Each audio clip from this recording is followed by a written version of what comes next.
les amis, quand il faut poser une caméra sur, eh bien, une boîte où il y a dedans un cobra, ça donne ça.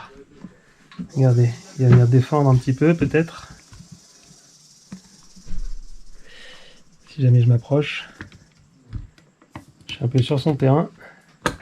Je me suis permis de mettre sur la truc du cobra. Hein. Regardez. Voilà. Il se demande ce qui se passe là. J'espère que ça va bien tenir. Bon. Au pire, elle se cassera la gueule, hein, ça ne changera pas grand chose. Et là, heureusement qu'il y a la vitre.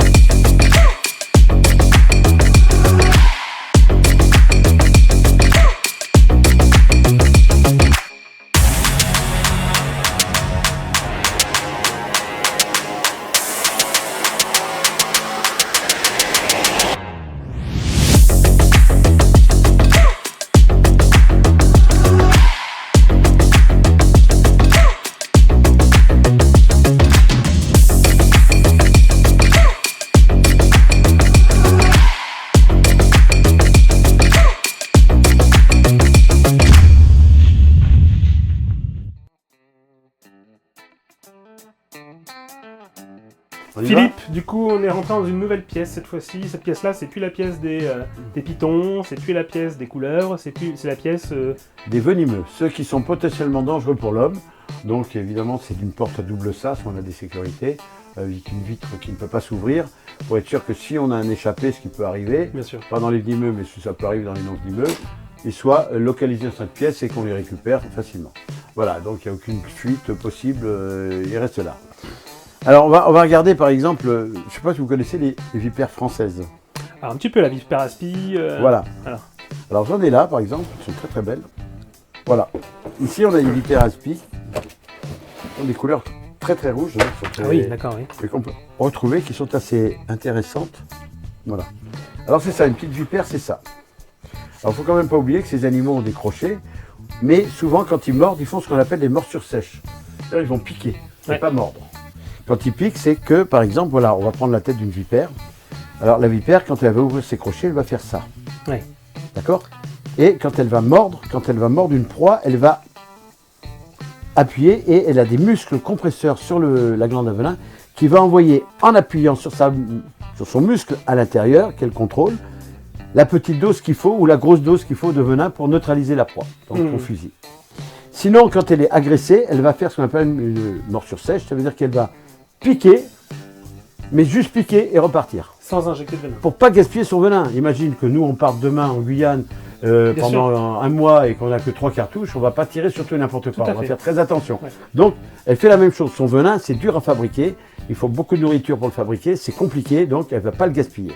Maintenant, si on l'embête plusieurs fois, au bout d'un moment, effectivement, elle va envoyer du venin en mordant, elle va vraiment mordre et envoyer du venin. Donc via les canaux sillonnés, etc. Après, il y a les canaux, c'est comme une seringue. Ceux-là, ils ne sont pas sillonnés, ils sont carrément, c'est carrément un tube.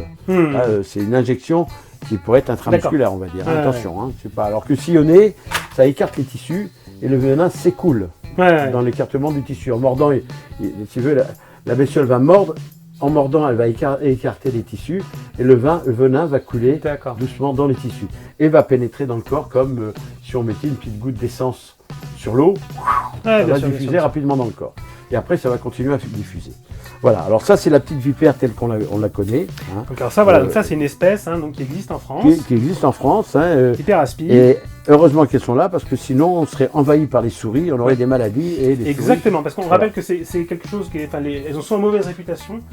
Alors qu'en réalité, quand on les embête pas, en plus, elles sont pas spécialement, encore une fois, belliqueuses. Elles ne sont pas embêtantes, hein, non, bien sûr que non. Les serpents ne le sont pas. Hein.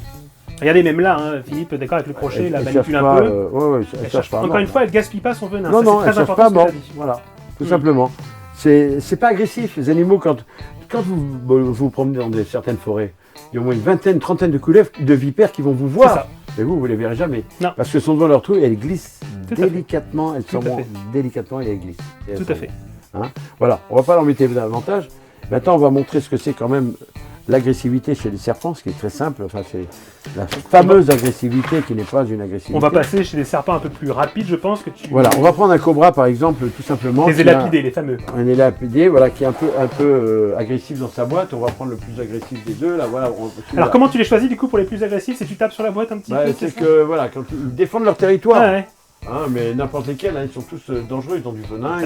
Voilà, tu vois, il est bien énervé. Ne vous amusez évidemment pas à faire ça, de toute façon, bon. Non. Alors ça, j'expliquerai. Quand on manipule ce genre d'animaux, je vais faire les deux manipulations. La bonne manipulation, si vous avez un cobra, prenez une boîte transparente comme celle-ci. Ouais. Voilà. Pour localiser toujours la tête, le couvercle à côté. On ouvre. Et on fait glisser le couvercle, vous voyez, on fait glisser. Il faut toujours se mettre en protection. D'accord. Entre temps, on prend son crochet. Voilà. On va prendre l'animal au niveau du cœur, ça veut dire au premier tiers du serpent, pas par la queue parce qu'il ne va pas se laisser faire. Et on va le prendre et le mettre, vous voyez, comme ceci. On le prend, on le lève et on le met dans sa boîte transparente. Et après, avec le couvercle, on peut le sécuriser, bien fermer la boîte. J'ai jamais été aussi proche d'un cobra, je te dis tout de suite. C'est normal, mais là tu es en sécurité. Oui, tout à fait. Et après on peut nettoyer la boîte, faire ce qu'on a à faire pour les nettoyages. Hein, ça c'est la technique qu'il faut faire quand on manipule les animaux, vraiment, mais toujours faire attention. Il faut savoir qu'une envenimation, c'est perdre un doigt si tout va bien, perdre la main si tout va moyennement bien, ou perdre la vie si tout va mal. Bien sûr. Donc c'est une envenimation, on ne sait jamais comment ça peut se terminer. C'est très dangereux. D'abord, il faut avoir des autorisations administratives, il faut avoir ce genre d'animaux. Il faut que ce soit utile, quoi. Il ne faut pas pour s'amuser, quoi. Il faut mieux avoir des très beaux pitons ou couleuvres. Et là, je reprends. Donc là, tu vas le sortir. Et là, je prends. Alors, justement, il est dans sa boîte, comme on peut faire là. Je le prends. Alors là, il glisse. Donc, il faut que je le prenne au niveau du cœur. Je lève très rapidement. Je mets la bête dans sa boîte. Je fais glisser le couvercle pour me mettre moi en sécurité sans avoir les doigts à l'extérieur. Il peut sortir violemment. Et je ferme. Ça, c'est la technique qu'il faut faire quand on travaille normalement. Moi, ces animaux, ils me connaissent.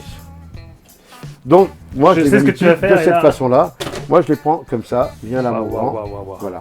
Je les prends comme ça, doucement, c'est moi, il me connaît, il le sait. Voilà, et le cobra, il est là.